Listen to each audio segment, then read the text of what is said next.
Alright guys, TacticalRab back again today. Hope you're doing well and enjoying your day so far. Big roster mania updates today. Over the last few weeks there's been lots of speculation as to what's going to happen with the Florida Mutineers. Will another CDL brand disappear that's pretty well liked in the scene? There was a trademark that was revealed and then removed a few weeks ago, but now there's another one back on the market with a logo to boot as well, and a roster mania rumour as to what this team is going to plan to do. Very much enjoyed to hear your thoughts in the comments below. Hit the like button if you enjoy. Subscribe if you're new as always, I greatly appreciate it. Here's Clayster reminiscing on, his HyDra Neptune, of course, on those New York Subliners days. Also a Tatch on holiday in Hawaii, but as Mama Tatch says here, still conducting business. So maybe there's some sort of arrangements being made with what their roster might be for next season. Speaking of a Tatch, actually, this is the latest OpTic off-season Black Ops 2 Throwback Tournament Invitational roster. We saw Scump's team the other day with, which is pretty stacked to be fair, with like Pred and Shotzzy in there and all this, but this is the other roster of Nadeshot, Zuma, Attach, and Methods. So people are like, oh, these guys are going to get cooked and all this. But, look, who knows? It's going to be entertaining, I think, nonetheless. And, of course, we do also have the benefit of having Clay. I think it's Clay, Aches, and Crimsix, I think, are going to play as well, but they still are looking for one. And I thought that their +1 was potentially going to be Nadeshot, but it's not anymore, so they're going to have to find an alternate route. Speaking of Nade as well, he did also confirm, and I wanted to just share this clip for you guys real quick, that the Los Angeles Thieves roster is now done. It's set in stone. It will be confirmed shortly. But what's it going to be? It's going to be fun to watch, bro. Yeah. And our team that hasn't been announced yet, obviously, like, not the same curb appeal as our World Championship roster, but all four of these guys are very good in their own way. And I think they'll be able to compete, man. If the coaches can bring them together, the talent from, like, just the eye test, we might not have what people perceive today as like the Simp and aBeZys and the Dashies and yada, yada, yada. But these are four very good players, good enough to be on one of the 12 teams in this league. Crazier things have happened. Yeah. So Nadeshot's pretty clear there that, look, they haven't got Simp and aBeZy, but they've got some very solid players that they believe and their coaches believe have high upside. Now, it's not 100% sure exactly what the roster's going to be because Zuma and Jake Hale seem to have some differences of opinion here. He still believes, Jake, that it's going to be Ghosty, Cammy, Afro, JoeDeceives. That is the current rumour, but maybe aBeZy comes in instead. So that's a little bit of an interesting one, but I'm still not exactly sure. And there's also been questions around Seattle and Illy and Hook and all this, and we just don't know right now, apart from some, indications they might do that if Rambo's going to be their head coach. So some things have been relatively slow, but other things have been heating up a little bit. This is also an interesting story on Atlanta FaZe with K-San, who is this music producer that stepped into FaZe recently, is taking on some minority shares in Atlanta FaZe. This is not in FaZe, which is kind of interesting to me because Atlanta FaZe is operated and owned by Atlanta Esports Ventures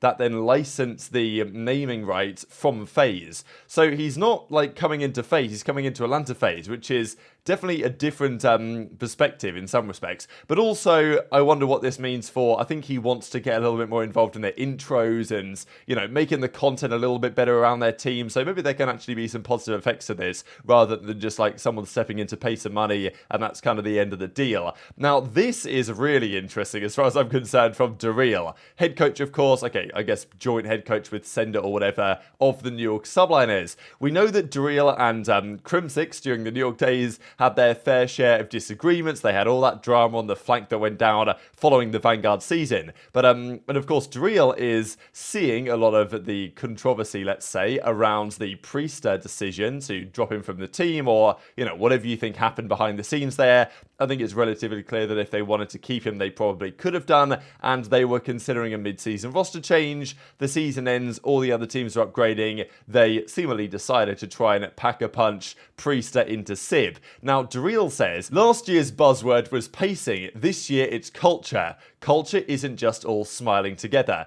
And this is quite an interesting one, right? These buzzwords that go around. Pacing and, fundamentals is another one that's been thrown around that people will say as if they have meaning, which they do. And there is, pacing is an issue that teams have, I think.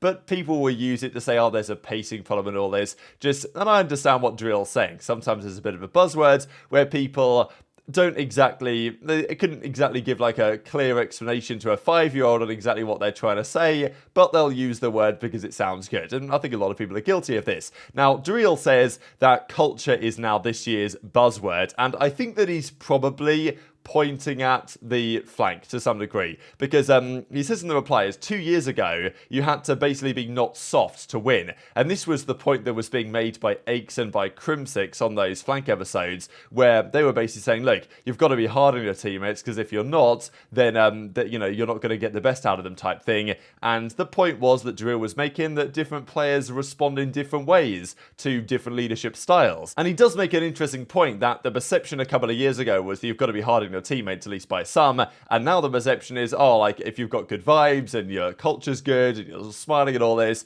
then that apparently is magically equal to culture. So Driel probably disagrees on the way people are using this term of culture, and even Ryan says in the replies, is culture dropping one of your players you won champs with? And Driel's like, no pressure, be there. So maybe there's going to be some interesting analysis in the video that is potentially upcoming from the Subliner side. So yeah, what do you guys think about this? I don't think this is a shot at any team specifically, but I think it's more so saying that maybe fans and you know, people that discuss the teams don't understand the cultural like implications and the chemistry side of their roster, and potentially why they've made the decision that they have made here. So yeah, culture isn't just smiling together. Interesting, and probably more to come on this one. Let's talk though on the Miami Heretics, because a couple of months ago now there was a trademark filed for the Miami Heretics that was then like rescinded, or it was there and then it was gone, and we were like, oh, maybe they're saying it's for the Mutineers, maybe the Spanish thing isn't happening. But I was thinking that it probably still was, and as of yesterday there's a new trademark that's been filed, and it has a logo as well.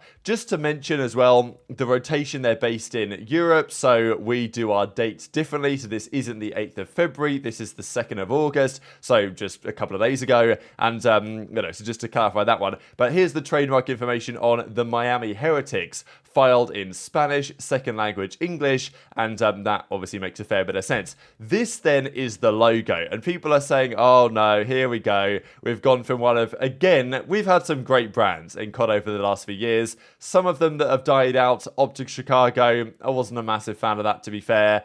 The Huntsman was good, but I didn't love it. Dallas Empire was fantastic, rest in peace. And Florida Mutineers, I also like their branding, and they're probably gone as well. This is going to be the logo, apparently, for the Miami Heretics. Now, Heretics is they still exist as a Spanish organization in esports. They used to be in COD pre-franchising, and we've wanted a Spanish team, I think. And the Spanish scene has been great for COD pre-CDL, and unfortunately, since the CDL's come around, we've not really been able to tap into that to the same way that we have previously. And there were rumours that Misfits were going to partner with Heretics, and what that meant for the COD roster was slightly unknown. Now, people will mention immediately here, this Miami Heretics logo is very similar to the Miami Dolphins, right? It's actually incredibly similar in terms of the colors and the way that it's structured and the design and everything. It's very much basically the same, and just because this is the logo that they've filed with their trademark doesn't mean they can't file another one or an alternative one. They've probably got a few months still to figure it out. But then again, we remember that Vegas, I think, tried to change their logo going into this past season, but they missed the deadline and were too late to the party. So maybe this will just be what it is for Miami. It's not terrible, but it's not great. I will say, though, the colors, people are like, oh, they've just copied Miami Dolphins. But honestly, it actually makes a lot of sense, because these were Heretics colors back in the day. They've changed their logo a bit now, but Heretics logo used to be this, which I thought was a much better logo than their logo is today. But still, they've got Heretics across it and this bluey, turquoise, greeny color and the orange. So it actually works very well. Like, the colors that Heretics used to have as part of their team are pretty much the same colors that Miami Dolphins use and is generally used for Miami Sports, and it's obvious that they would want to do the same thing for their new logo, which is pretty similar in many respects to what we might expect to be the case. So there you go, that's the Miami Heretics logo that is apparently going to be true, and that means that this is going to be the case, right? And it's not going to be, I know that some people wanted Miami Mutineers, right?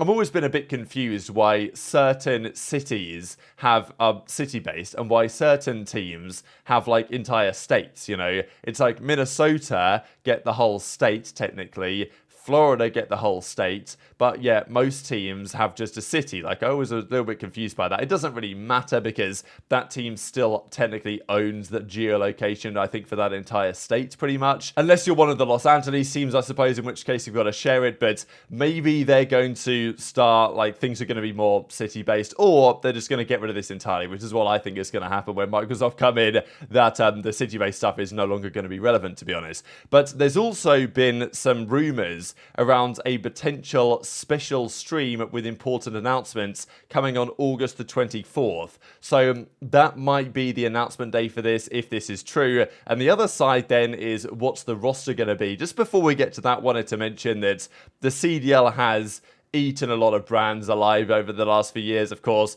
In fairness, 3 of these have all been Hex related, right? This is the first one that I guess Hex hasn't been related to in some extent. Obviously the Huntsman, the OpTic Chicago days, and then Dallas Empire when they merged with OpTic Texas. So, I mean, look, Dallas Empire was a great brand. You guys can even tell here on the logo the N and the V, right? Because of the way it was designed. Beautiful stuff. And Florida has been a pretty good brand as well. As we say, similar colors here to what they're going to do with the upcoming logo. So it might not be drastically different. But I've enjoyed the Florida branding generally. They were good in the Modern Warfare season, right, as well as a team, but since then they've been somewhat underwhelming, and I think that having the Spanish scene come back in again and, you know, revitalize that scene will be a positive for the esports in general. What's their team going to be, though? Apparently, it's going to be the same roster that we talked about being rumored almost months ago at this point. This is pre-World Championship, maybe even pre-Major 5, I don't really know at this point, that we were discussing this roster.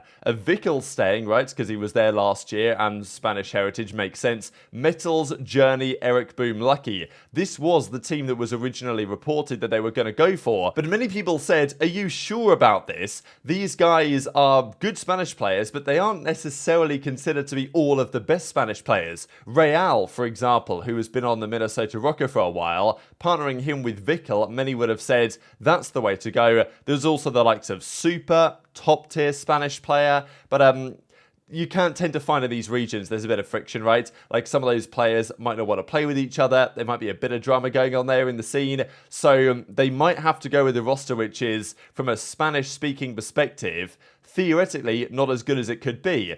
I think there are better players out there that are Spanish that you could put in this roster, but for whatever reason they're not doing it, or there's drama or friction or something as to why that's not the case. But I'm a little bit confused as to why, to be honest, given that many have said ever since this roster was rumored, it was like, well, those are good players for sure, but if they want to do a Spanish team, they could probably do better than this. But regardless, that's what they're going to go for, and it's going to be good to have the Spanish scene back for sure. One of the best supported scenes in COD, but yeah, what do you guys think about this? Because as far as I'm concerned, the logo and the team are somewhat underwhelming, but then again, whatever roster Florida would have formed anyway, given the amount of money they usually spend, would have been underwhelming anyway. So I don't mind it changing around in this case, and I'm quite looking forward to what this means for the esports. I will just say as well, I thought this is pretty funny, that Zuma has been struggling, let's say, so far this roster radio period to get some rumors correct, and but he has said before, and continues to believe, that the Heretics thing is happening, and I thought this is just pretty funny, right? Like, you know, Heretics is back, y'all didn't believe me, I'm the Rostermania king, but unfortunately, that maybe, you know, even Ronnie, apparently, according to this meme, gets #1 status over Jake Hell, which I thought was pretty entertaining, but very much intrigued to your perspective and all this stuff in the comment section below. Hit the like button if you enjoyed, subscribe if you're new, take care, and I'll see you next time.